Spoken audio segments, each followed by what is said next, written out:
The era of clever opportunists has largely passed. Like that's not gonna, you're not gonna build a $30 billion company on that idea today. I think you have to invent the next iPhone, or you have to invent the next GPS.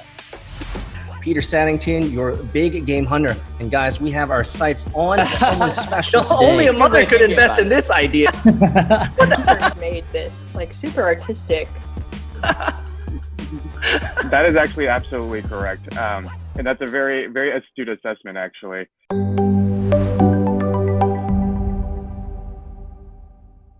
Welcome, everybody, to another episode of VC Hunting with me, your big game hunter, Peter Saddington. I am super excited for this conversation that we're going to have today with Ian Rountree, who is the prime guy behind Cantos Ventures, which is a first-round early-stage venture capital firm. Thanks so much, Ian, for being on the show. Of course, happy to be here. Well, let's just jump right in. There's a lot of questions that I've written down here because I've done some digging. But the first thing that I want to ask you is Cantos Ventures. How did that come to be in terms of the naming? And then give us a little bit behind how you started this venture capital firm. Yeah, totally. There's a little double entendre there. The primary motivation behind the name Cantos is that it is, I'm a Spanish speaker. In Spanish, it means song, but I more think in terms of the Latin connotation, which is the paragraphs of epic poetry. And, I've always been drawn to, the Odyssey and Iliad. I was about to say Dante's Inferno, because they have those in Cantos.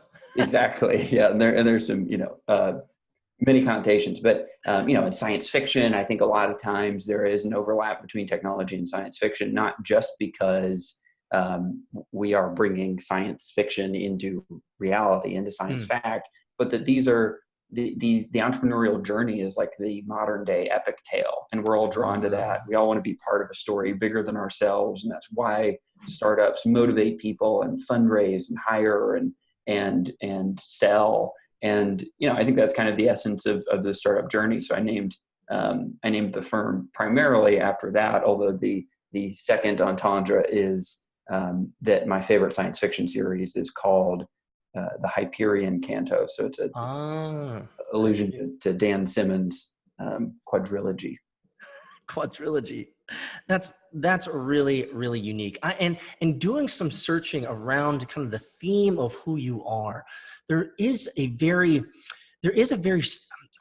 going to pull it out here. There's a very spiritual context. There's a very ephemeral, global, spatial context to the way that you thematicize your work, your writings, your tweets. Even the website itself has kind of the cosmos in the background. And so I found that to be very interesting. The first thing I noticed was a lot of your the slider at the bottom of Cantos.vc, your website, where you had a lot of interesting things that you said there. First and foremost, you said there, seek the defining stories of our time, which would obviously be very well in line with Cantos.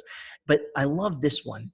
You said, I think it was the second button there on the top of Cantos.vc, you said, we are enthralled by our heroes who spark and unlock the potential in science, industry, and humanity. Very much kind of the epic tale that you just talked about there, Ian. So my first question here is, who's your hero?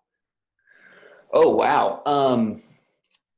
I've been fortunate to have a few, but in this context, and this will go a little bit into how I got into venture capital. Right. I am uniquely fortunate in that my uncle, through marriage, although he's been in my life, my entire life, was a co-founder of one of the big Sand Hill Road firms, New Enterprise Associates. His name's Dick Kramlich, and he's not one of those that plastered his name on his firm, and has always been a giant but reserved force in the industry and in my life.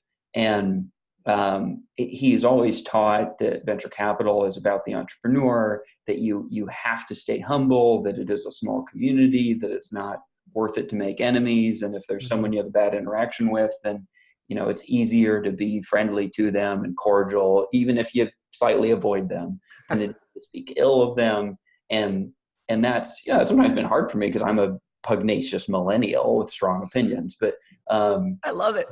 he's always been an inspiration to me, and he's been a fantastic investor across various Is he realms. still active in investing? Yeah, the guy is, if you met him, you wouldn't think this. So, he may get mad at me for revealing his age, but the guy is 84 and cannot stop. I feel like we should have him on the show. I mean, I think I'll ask him. He would probably love that. I would love to have him on the show. I mean, if he's pugnacious like you and has opinions, but at the same time is kind of does the right thing within the VC world. Yeah. So he's an inspiration to me because there's a lot of like notoriety and power, and if you do it right, money that comes from venture capital. But I'm less interested in that, and I'm more interested in being 84 and loving my job so much that I refuse to stop. And if I could put words in your mouth, you probably would love to be 84 and have a ton of epic and legendary cantos or stories. Absolutely. That you've been a part of. And I think I could really see you now even more just talking with you here in wanting and desiring to inject yourself in those epic quests, those epic stories. I think that makes a lot of sense. And so I would take a gander and say, if I'm leading the witness here, is that maybe one of the reasons why you got into venture capital is because it allows you to be part of so many other awesome stories. Is that fair? Yes. Although it is a unique tension, and it takes a Tell me certain more. What's the tension? type of ego. I think this is important, right? Like reading science fiction, reading all these epic narratives growing up, there's this tendency to put yourself in the shoes of the protagonist. For sure. But in venture capital, you have to remember that you are not the protagonist. You're like the goofy sidekick that occasionally says something wise. You're not Frodo Baggins. You're not Frodo. You're not Bilbo. Yeah, you have to be okay being Samwise. Exactly. And that's some people can't do that. They have to be Frodo. They have to take the reins, and that's just not what venture capital is about. That's one of the things that I've learned from my uncle. That's such a great story. It's great that he's been able to inspire you and still kicking and still doing it. So I want to ask this question because there was another quote that you had on your website here. It says, "I want to return venture capital to its roots." Now, from what I understand, reading Brad Feld's book in terms of venture capital, the first venture capital deals happened way back in the 50s. It was just group club deals, what he would call club deals of sorts. Mm-hmm. And it was very kind of old boy network-ish. So help me understand, Ian, what you mean when you say that you want to return venture capital to its roots. I'm sure it has obviously relativity to you, but explain that. Yeah, I think, and there are different connotations there. There's obviously many ways in which venture capital can and needs to improve. And so there are certain routes, we want to parse out, but there's others that I think are really important, which are that venture capital very much originated as risk capital that was an alternative to other forms of financing. And it gets glorified, but I always remind our entrepreneurs that equity is the most expensive capital you will ever have if everything goes right. Now, the flip side is that they're getting compensated for taking that risk. But if there's ever a chance to finance it by other means, then you should strongly consider them. And I work very closely with some venture debt providers. When I was early at SoFi, which we can get into later if we want, but I was on the capital markets team. I was helping to spin up debt facilities. So I'm always conscious of the fact that venture capital is only one type of capital, and it's extremely expensive. And so I think those lines have blurred. And today there's so much money that's come into venture capital, and anybody that can raise a fund or has money does it. I think it's extremely important.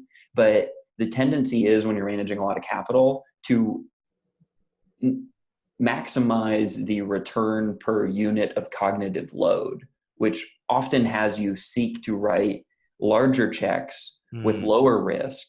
And some of that's coming from partnership dynamics too. You only get to do a couple deals a year. You got to report to your partners weekly, to your LPs annually, and you're, trickling up to the quarterly updates. Right. So it looks really bad if like one of your 3 investments you've done at big firm XYZ dies. And that's a little counter to how you actually want to construct a portfolio.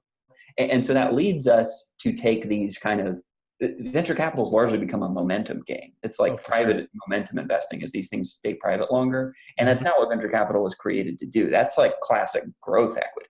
If you're looking at not yet discounted cash flow, because few of these things have cash flow, but if you're looking at revenue growth and retention and those kind of metrics, that's more quantitative. And that's not necessarily what venture capital used to do, is funding DARPA projects. Like these things had no revenue and they were years away from revenue. But if you could build a faster, cheaper, better semiconductor, you knew it would sell. And it was predominantly taking technical risk rather than market risk. And I think the pendulum's swinging back that way, and it'll be forced. But I also think it's important to get out ahead as a seasoned investor. Well, I completely understand everything you just said, and I'm going to bring it together in one little nugget. What you mean when you say return venture capital to its roots, you're talking about industry-leading, market-changing investments, not solving problems that we suddenly, as a 21st century people, have created for ourselves. Now that we have all these applications on our phone, suddenly the phone becomes the solution for everything, right? Back in the olden days, they were clubbed up deals. This is true. It was kind of maybe an old boy network, but they were really investing in things that changed fundamentally market dynamics, whole markets, whole sections of the economy, right? There was a lot of kind of earth-moving, world-shaking stuff that they did back then. And that pretty much was a lot of the only opportunity to invest. You either invested in something huge that was earth-shattering or earth-changing, moving away from the fax machine to the phone or something like that. I mean, today, we invest in a lot of things because every industry in the world is an industry you can invest in. So is that kind of a summarized way of saying it?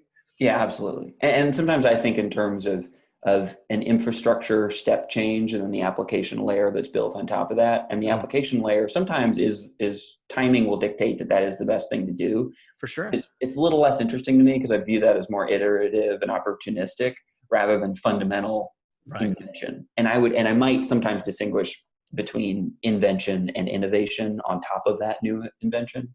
And where we are now, 12 years into mobile and cloud, I think we're looking for the next great invention, not just to continue to innovate in the long tail of mobile, cloud, light AI. So I have to ask then immediately, because we've talked about a lot of things here. With all this money that's coming in, you can invest in anything these days, but that's not necessarily interesting, as you said. And a lot of it is momentum investing, since you can invest in a plethora of ideas at any given moment. Certainly you hop on the bandwagon of the hottest startup that was within your company or your larger LP portfolio, right? But you're more interested in the stories behind it, right? You're more interested in the world-changing things. And this is very much seen through the themes and the context of what you write and what you think about. And so I have to ask the question, what do you think? Where do you think the venture capital game is moving, and what could be a earth-changing invention, an earth-changing idea? What's something that you're looking into? And obviously this is an opportunity for you, maybe tell us your thesis of what you look for in your firm.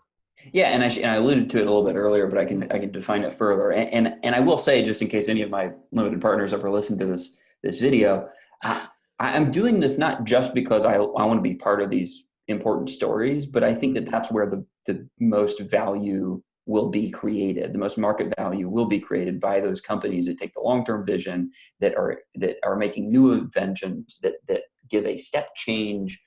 Or do we go invest in this company that's taking a new approach to quantum computing that might actually work, and we won't have revenue for a few years, but in 8 years, 10 years, could be obvious to everybody that it's the next Intel. Right? I deal with that decision every day. And I've told my limited partners that there are many firms that do the former, and that's great, and that should be part of your portfolio. That is not what we do at Cantos.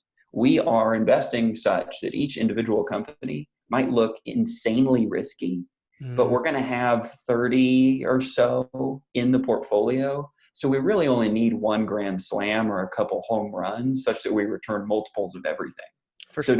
And we can get harped up on the individual risk of one company. Right. And we should go in knowing the risk, but I'm not in the game of downside mitigation. You should do that in other parts of your portfolio, and venture capital should be a little slice. And in that slice, my job is to give my limited partners a shot of being some of the world-changing companies that get started every 10 years.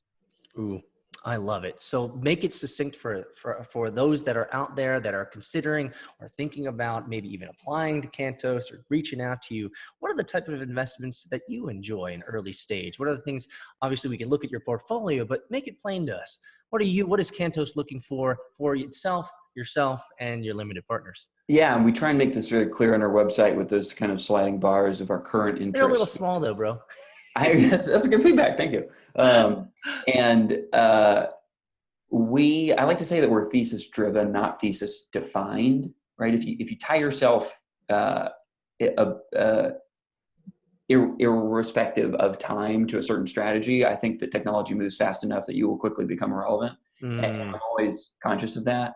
And so if you look at our portfolio and you're like, oh, well, Ian invested in crypto in 2017 or fintech before that, or enterprise software a couple of years ago, that's probably not what we're investing in today.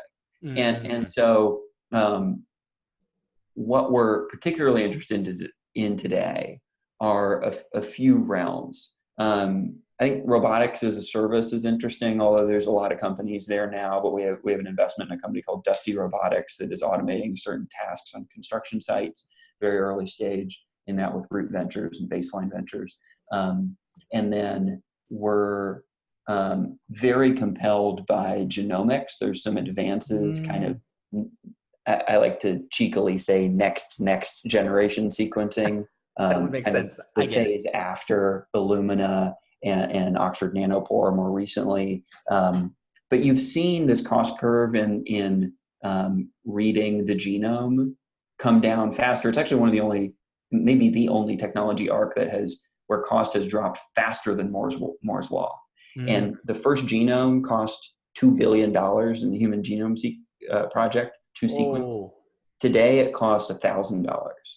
But what's interesting is it's more or less plateaued the last 4 years.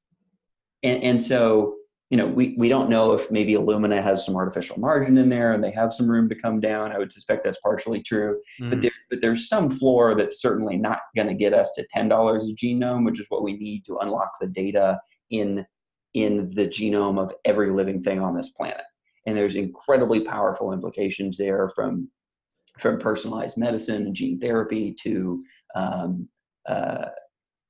microbiome, environmental microbiome, and in agriculture as well. So that's something that we're really interested in. We have an investment in a company called X Genomes that thinks they could get that down to the $10 to maybe $2 a genome range within 10 years. But again, it's going to take them. Don't let it be like Theranos though.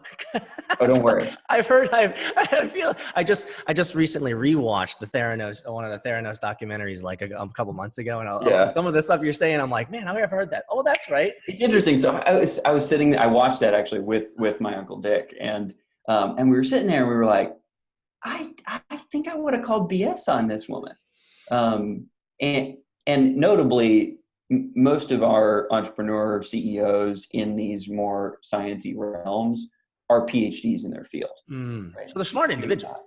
And they're investors in these companies who are also experts in the field. That was not the case with Theranos. And I think we get distracted. Sometimes people will use Theranos as an example of venture capital's failure. I pound my fists on the table and I say, there were no venture capital investors in that company other than Tim Draper, for whom she was a family friend. And that was personally, that was not through his firm. The other investors were private individuals, billionaires. It's the network. Are not in venture capital and are not tech investors. So I think it's actually an example of venture capital succeeding, of calling BS on a fraud. I actually really like that. That's actually, now that I think about it, you're right. All of those major nameplates that they put against Theranos were all your Warren Buffett even got right. He's he invested in it, but he was as a private, right? And not as who has publicly said that he's, Warren Buffett and Charlie Munger will say that they don't attempt to predict the future because they think it's too hard and there's plenty of value in the Graham Dodd approach to investing, which is true. And again, should be more of your portfolio than venture capital. But so I want to go back just a little bit because doing some digging, I'm always curious about kind of the origination story of companies, and we got a lot of context around how Cantos has started and maybe the reasons why. But I want to go back to something very specific. On March 11th, 2015, so brother, we're going back here a little bit. On March 11th, 2015, you had a blog post on Medium that said, "What price glory?" You didn't answer the question. It was a part one. And Oh it took man. you over a year to June 13th, 2016 to answer the question, "What price glory part two?" And I'm wondering if you can succinctly tell the audience, because a lot of them might be like, "What price glory? That's not even a full sentence. What does that even mean, Peter?" So help us understand, why was there a year gap before the first iteration of what price glory and the conversation you had with the individual to a year later, over a year later, what price glory part two?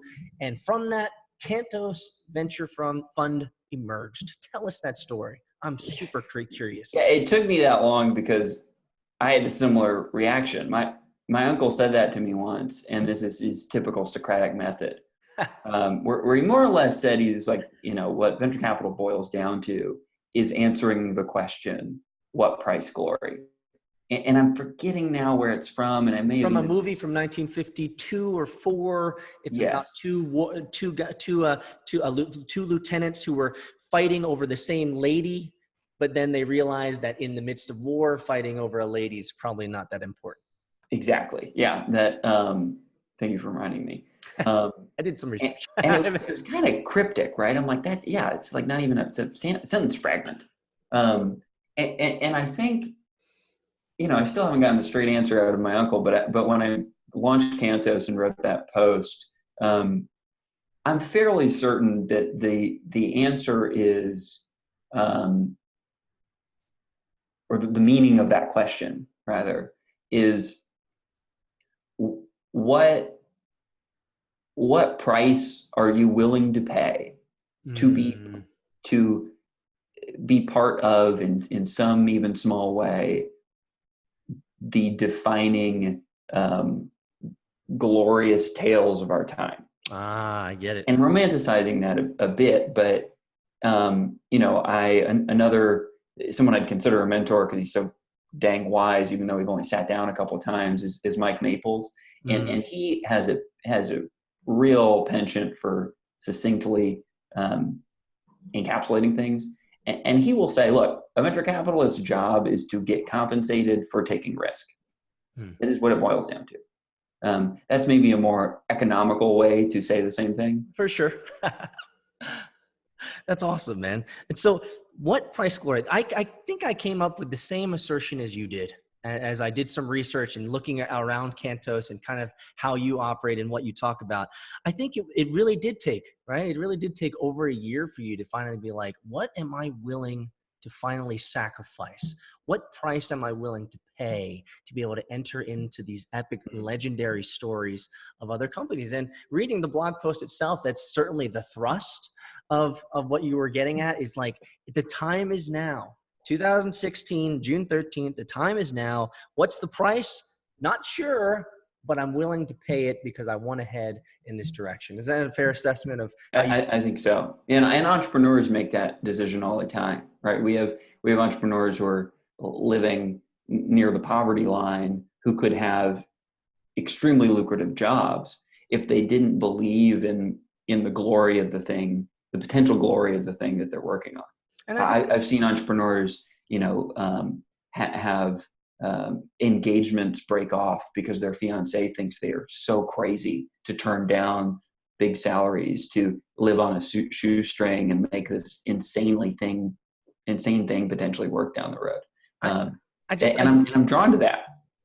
That's exactly what I was going to say. I was going to say Cantos seems to be dedicated to individual heroes.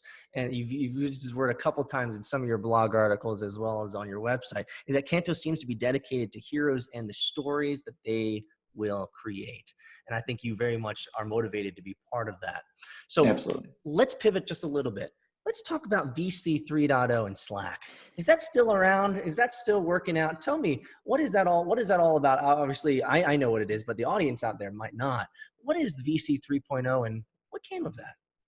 Yeah, no. So I think, again, returning venture capital to its roots, I sometimes think of the original old boys club, which, a surprising number of the founders of the Sand Hill Road companies went to Harvard Business School together and Right. studied under the same professor, General Dorio, who wasn't an actual general, but they called him that, who inspired them to get into this industry. And there were some demographic problems with that. And I think they had tunnel vision a little bit, but some self-dealing, but they kind of had to, because there were only like 5 venture capital firms. So if you wanted to get around together, you had to go corral. You had to drink beer together, basically. Exactly. And, but I sat down with Bill Draper once over lunch, and he told me that they used to literally like go down Sand Hill Road and knock on doors and say, "Excuse me, do you have a startup? What are you up to? Let me explain venture capital to you," and beg them to take their money. Those are good times. Those are good times for those are great startup times. They're just throwing money at me. I don't know why. But those were mostly finance guys, with the notable exception of Don Valentine at Sequoia, right? Engineer, came from Fairchild, and I think Cal Poly instead of Harvard. And then you had kind of what I think of as VC 2.0, were technical entrepreneurs largely birthed in the .com era, who started firms that were software focused and extremely engineer driven, and had some phenomenal success. I would put Peter Thiel and Founders Fund and Mark Andreessen, Ben Horowitz, and sure. in that camp. And then Benchmark is kind of a hybrid between those two, right? They were founded mid .com bubble, and they were kind of a mix of both. A notable exception, maybe 1.5. And then, but I think 2.0, what they did is they over-indexed for, I want to be a little careful, but maybe over-indexed for IQ. Why be careful? You're a pugnacious millennial. at the expense. So I'm going to say it anyway. I think they over-indexed for IQ and forgot that EQ is also important. How about hustle? That's, to be quite frank, if I can interject, I think one of the things VC 2.0 missed is hustle. Like, or maybe they skewed once. I mean, no one can say that Ben Horowitz doesn't have hustle, but yeah, for sure. But I think once you've had success, and this is the case with anybody, and it's the innovator's dilemma. You kind of it's hard to maintain that same hustle. Makes sense. To once you have already made $1 billion, remanufacture that pugnaciousness and drive. But I think 3.0 is kind of mixing, which are these emerging managers. They started with, we're kind of inspired by Steve Anderson at Baseline, and Chris Sacca, and Aileen Lee, and Mike Maples, and Anmir Ko.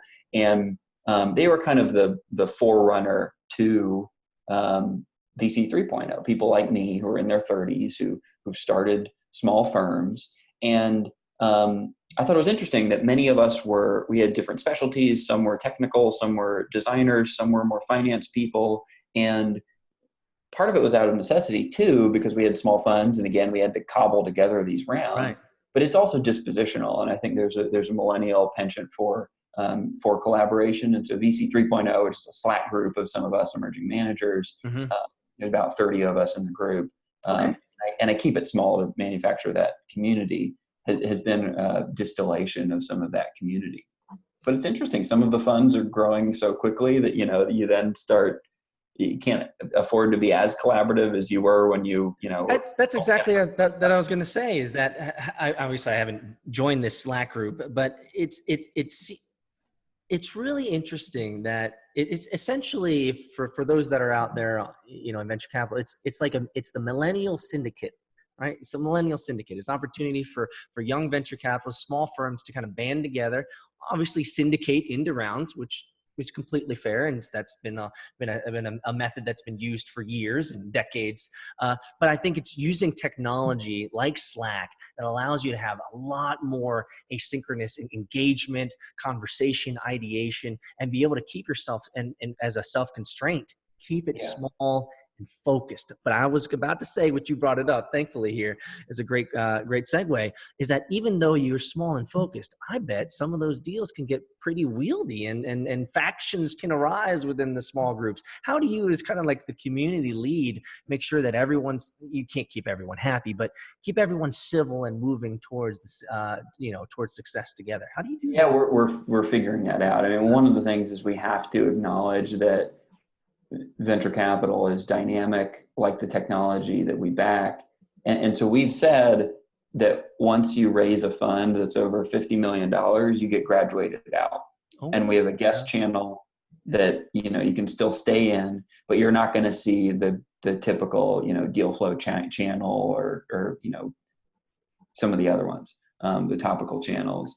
And I think it has to stay small so that people trust one another. The magic of it is that in an email, you can't have a third party say, oh, actually, I have something to contribute here. You can in Slack, but it has to be small enough. And we get together in person every once in a while, once a quarter because you have to trust everybody in the group, or then you're just going to have a bunch of DMs, in which case, why are you using Slack and not emailing? Yeah. What's even the point? I would assume that requires. I would guess about 50% of the activity in Slack is in DMs, not in the channels.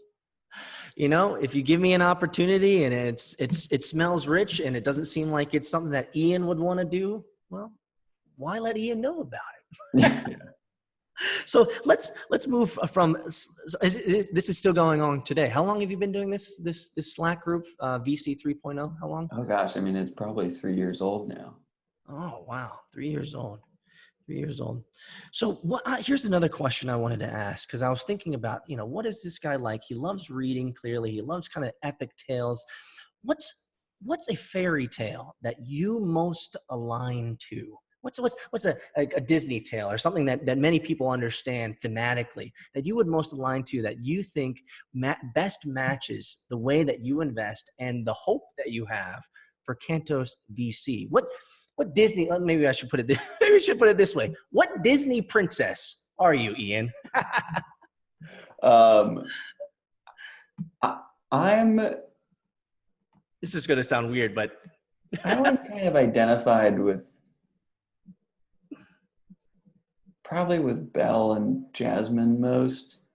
Ooh, Belle and Jasmine. Because they were kind of like the, you know, rascally, like seeking adventure, going out into the forest or the you know, the streets of the city. And but I haven't seen Moana yet. Oh. So I'm going to reserve a final judgment. You should see that, man. I have 2 kids, so I've probably seen it at least 10, 12, maybe more times. It's a really, really, really good movie. Netflix only recommends science fiction series and movies to me, and it only recommends Disney-like cartoon to my wife. So Netflix is a thing. So let's just take a sidebar for a second. Netflix is a thing. Best recommendations for Netflix. I mean, okay. Yeah. I think I'm opinionated, but I acknowledge that my opinions are subjective. So take this with a heap of salt. I think the most beautiful piece of media I've ever seen is the first season of the OA. Ooh, okay. Season 2 is good, but like season 1 was like a work of Explain art. to people who might not know. What is that all about? So the OA is it involves kind of psychology and a little mysticism, but mostly centers around a group of people in a small town after this woman who had disappeared for, you know, many years suddenly reappears. Right. And she used to be mute, and sorry, she used to be blind and can see again. Yes. And it's kind of her telling the story of how this happened, and it's kind of unbelievable, and gets a little mystic, but it's mostly about people. It's this group of very diverse people believing in this thing together, and doing something that to the rest of the world looks completely insane, but they kind of believe it to their core, or hope that it's true at least, even though there's a little bit of doubt. And then, you know, they end up doing this thing that looks insane and it has an effect. Which basically, I'm so glad you went there, because I've watched all of it, by the way. I'm up to date on all of it. So I'm glad that you went there, because that's Cantos.vc. That's a bunch of wildly optimistic individuals, founders that you work with, who have this wild dream for an epic story that they want to create. They all believe it so strongly, but out to the outside world, we look at Cantos.vc, most people look at venture capitals. You guys are wild dreamers of the unknown. You're willing to sacrifice everything to play out this story, to see what's on the other side of it. And I'm so glad that you took it that way, because it makes a lot of sense. OA is all about that. Oh, I'm told even by our own advisors sometimes that our companies are crazy. But I've been investing now for 7.5 years. So I've seen oftentimes the ones that you think are crazy end up being the ones that work out the most. And so you kind of have to lean into that, but still maintain a rootedness in reality, or at least probability. Again, acknowledging that individually these things are crazy, but we're going to do enough that it spreads out the risk, and we're not going to get overexposed to any one company. And you have to stay humble enough to not skew your own model. I think there's some economics involved that brings reality back into the equation for sure. For 7.5 years in Cantos, why should a founder work with Cantos? What differentiates you? 3.5 at Cantos. I was investing 3.5 4 years before. Not that I had much of my own money. I decided to, instead of going to business school, I'd take the $100,000 I'd save up and ask 10 founders if they'd take my money. And most of them said no, but a couple said yes. And I got really lucky at SoFi, and I got really lucky with a company called Easy Post, which I backed at founding. Wow. That's how we all started, just like me, just angel investing here and there.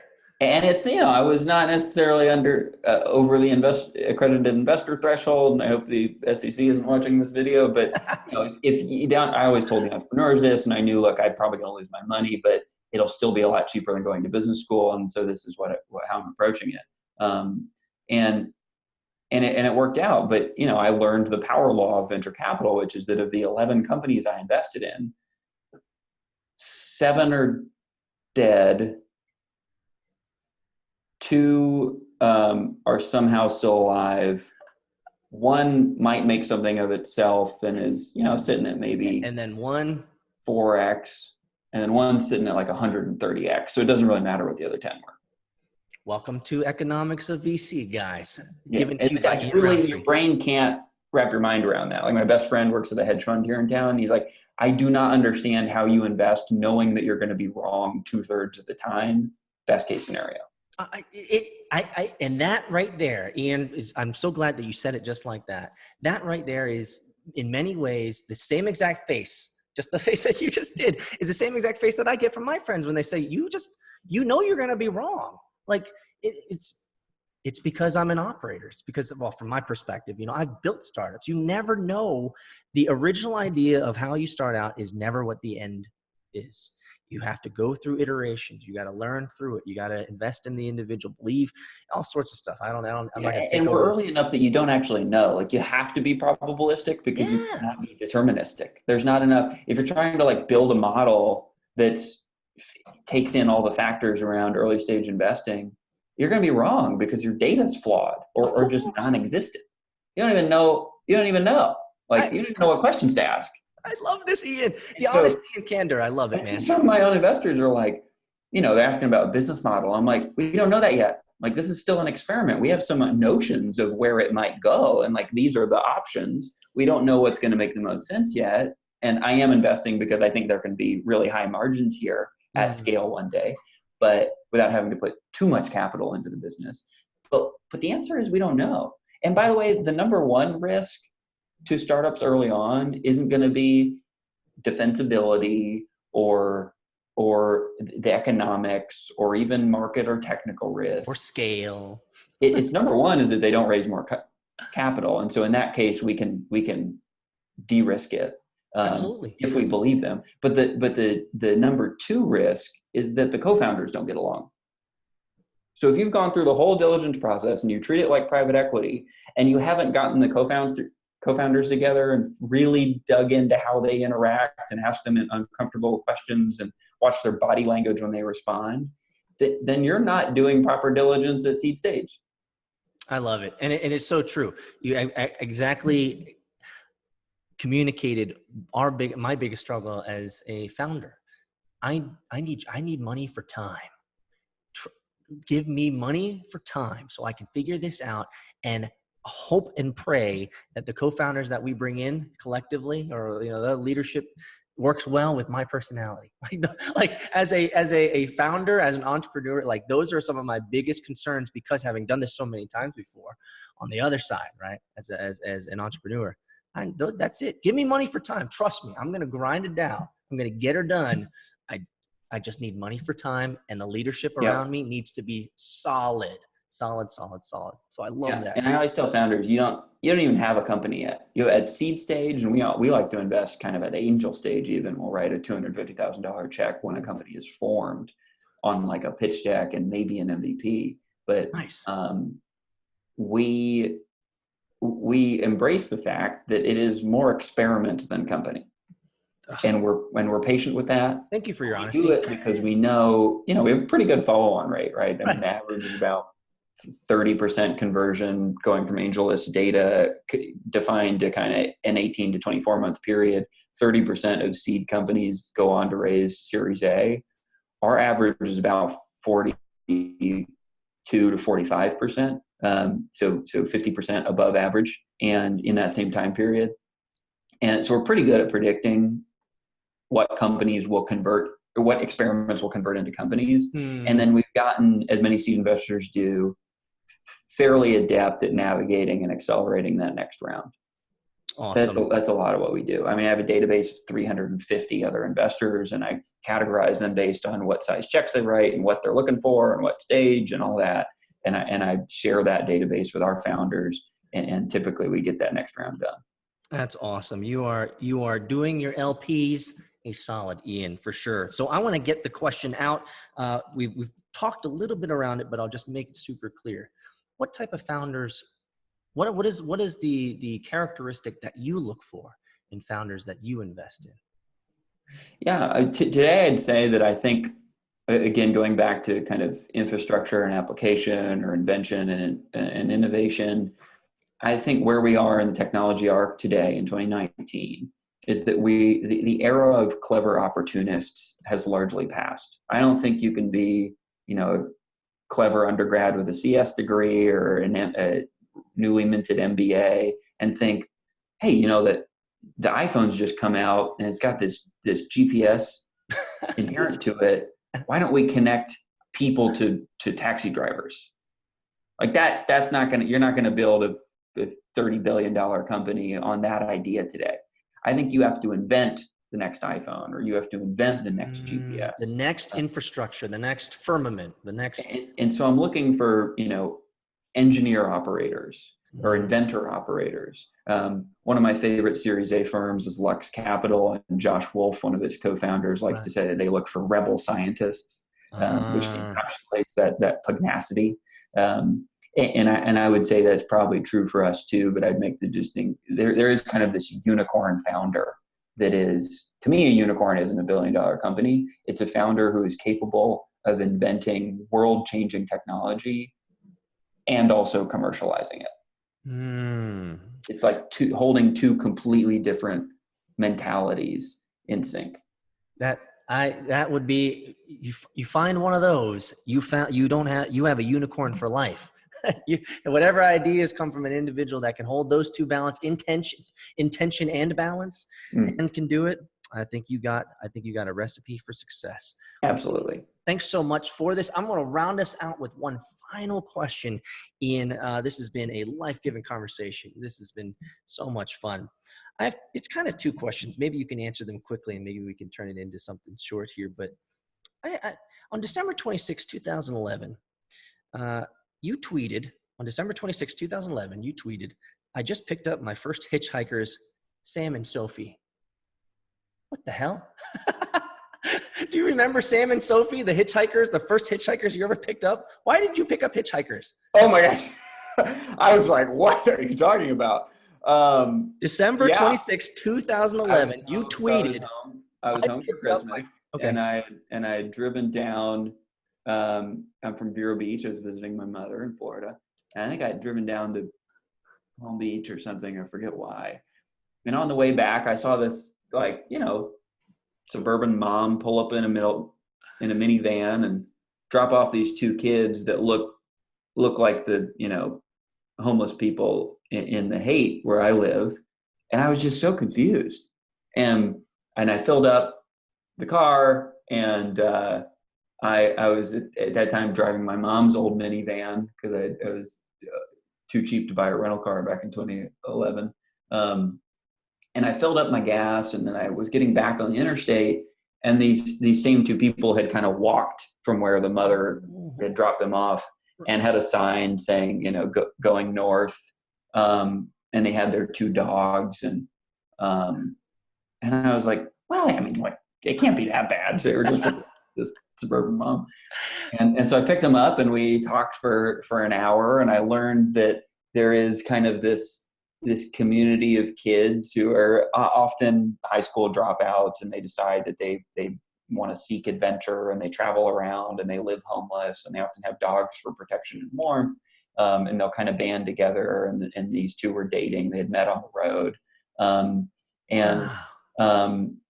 And there is a distinction I now know between that demographic, who are kind of doing it to explore, right, and they refer to themselves as traveling kids, and kids, and houseless people who are kind of native to a city or there because of this is like the Lost Boys of Peter Pan. Yeah, they're basically like Lost Boys. Yeah, and they distinguish and do not hang out with what they call home bums, who are kind of stationary houseless people. I see. So in an enlightening conversation, it turned out that her mother didn't necessarily approve, but she was still, loving, and had put them up for a few days and then sent them off again. Well, what a unique story. I hadn't thought about that. Well, I could throw you another one in just on August 19th, 2009, 10 years ago. How about this one? August 19th, 2009, you said, don't compliment a Nicaraguan on his horse, or you'll be riding it, or something to this effect. Lesson. Let me read it. Actually, I want to get it right. August 19th, 2009, you said, lesson.